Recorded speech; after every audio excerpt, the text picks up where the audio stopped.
Hey y'all, Dr. Cindy here. Today I want to talk with you about virtual selling, doing business in a post-pandemic world. Everything has changed around us, but now is the time to actually look at what our sales process was before and see what we might need to do differently to be able to continue to grow our business in this new environment. So the word of the day is pivot. Everything is new.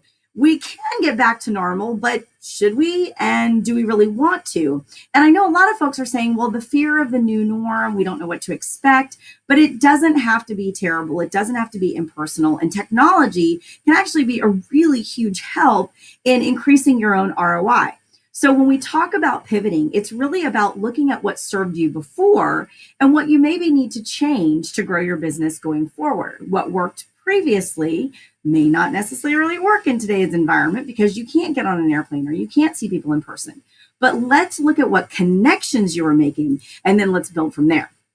So the big thing with virtual selling that's different is you have to plan for those meetings differently. And boy, when I say plan, you guys know that's my favorite word, but it is about crafting the arc of the conversation before you ever even get there. And you look at sort of your own ROI where it's like, you were in the car for an hour to go to the meeting, or you got in the airplane to go to the meeting, and you spend all that time preparing. Well, you still have to carve out that time to prepare, even if it's a virtual meeting. And I think a lot of people have the misconception that, oh, it's a virtual meeting, so I'll just do it on the fly. Absolutely not. The other thing is you have to know how many meetings you can do in a day. Zoom fatigue is a real thing, y'all. So you want to make sure that you're planning your time accordingly when you have the most energy. Know your own limits, play to your strengths. And the biggest takeaway for this is researching your client and prospect. You're not going to be able to go in and look at the pictures on the wall and things like that. You're going to have to do your homework. So Google them, go to their websites, all the things you normally do, but dig a little deeper. What have they been doing during this? Because chances are they might be in the middle of a pivot as well. Then you've got to lead in with what's the treat. Why would they even want to meet with you? A lot of folks don't want to change anything right now because they're like, we're already overwhelmed with what's going on in the world. One more change is not in the cards for us. But you have to ask yourself, why would they actually meet with you? How do you convince them of that? We here at Orange Leaf call that the treat. What is the treat that you're dangling for them? So just like if you were talking to your dog knows words like outside or leash or park or play. Your clients have buzzwords that perk up their ears as well. So you have to lead in with what's going to be in it for them to even have a sit down conversation, whether it's over the phone or via Zoom. And what are you doing that's different than what they currently have? If you are selling on the words service, you need to stop right now. Everybody gives service. Everybody gives great service. And in fact, they have to, or else they've probably closed their doors. So selling on service isn't enough because that's actually the expectation. What is your service doing for your clients that's actually helping them to reach their goals? Why should they care? What are you doing to remind them of what you bring to the table? And then how are you communicating with them in a way that they prefer? So for example, if you've got a client that you know is looking to grow their business, talk about how your products and services can help them to do that expansion. If you have a client that you know is not into video messaging, don't send them a video email. Don't ask them to meet via Zoom. Grab the phone and have a good old-fashioned phone call.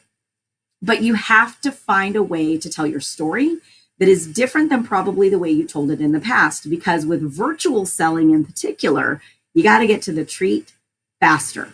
The pleasantries of conversation are not necessarily going to be as long. You're not going to have 15 minutes of chit chat over a Zoom call. You're probably going to have 3. So you need to be ready for that. The next thing is you've got to bring what I call virtual donuts. And this is one of those things where, we used to bring in lunch, or we used to bring in bagels, or we drop off donuts.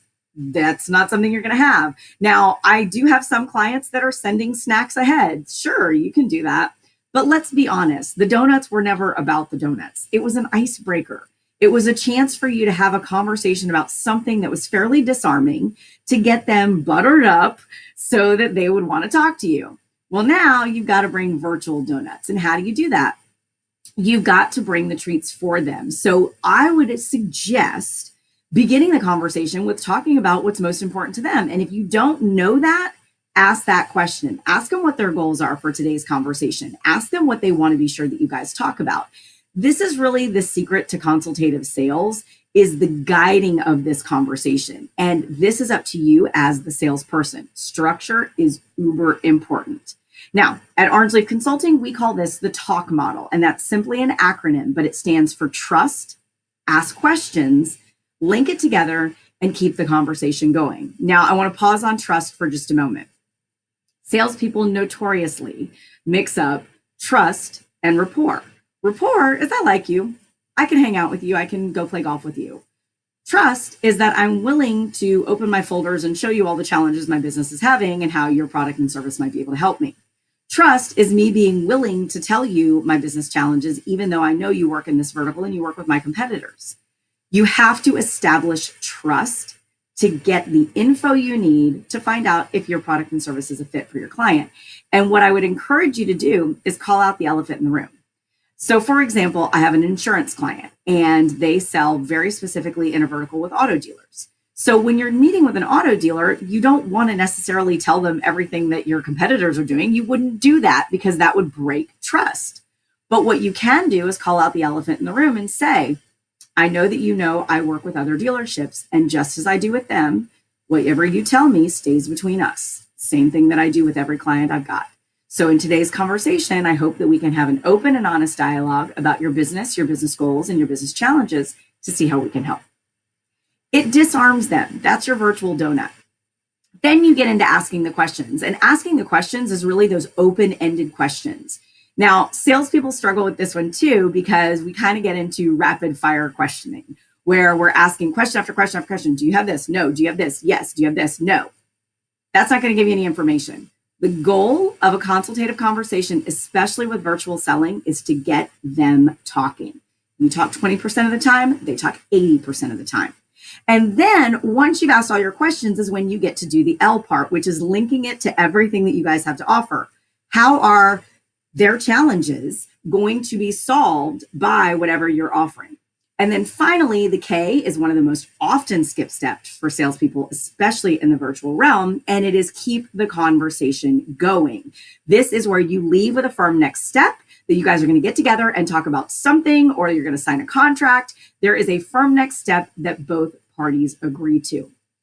If you take nothing from today's video, please write down the talk model. It will change the way you have every conversation with prospects as well as clients.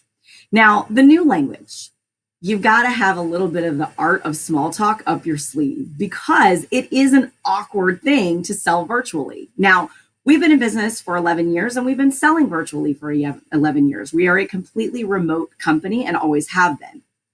I sit in San Francisco. My own assistant sits in another state. So you have to be mindful of the fact that they're waiting for an arc to the conversation and you're going to have to be the one to bring it. It's not going to naturally happen like sometimes it does in person. This is where your centers of influence can come in because you can have some dialogue around stories with them or mutual folks that you know. But that value of storytelling is really key here. And it is an art. It's an art and a science. And so pushing versus pulling is kind of the way to look at it. Are you pushing your story on them, or are you pulling them along the path of a story that they're hanging on every word, wanting to know what happens next? That's the magic of virtual selling, is you're bringing them along in the dialogue. You're bringing them along in the conversation. They're wanting to see where the story goes. That's a huge difference. And you'll know it. You'll feel it in your gut when they're with you.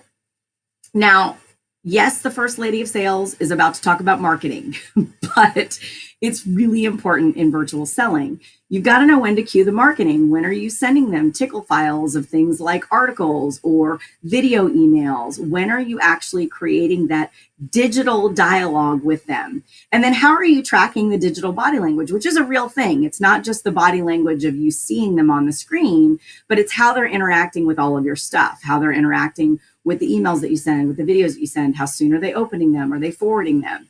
And you have to listen to that because that's actually what's going to tell you what's working and what's not working. This is where a CRM comes into play, can help you track those things. But in this new language, it is absolutely crucial that you are doing both sales and marketing. Now, I have to pause on one more thing, which is asking for business. During this pandemic, I have seen so many salespeople not ask, even at all, or if they ask, it's kind of a wimpy ask. And I understand that everybody feels a little bit strange pushing things during this, but it's not a push. Remember, if you're truly asking the right way in a consultative sales approach, you're inviting them to do business with you. And you're dangling that treat one more time. You're saying, hey, our solution is going to help you to meet your goals. Our product is going to help you to do blank, blank, blank that you said you wanted to do.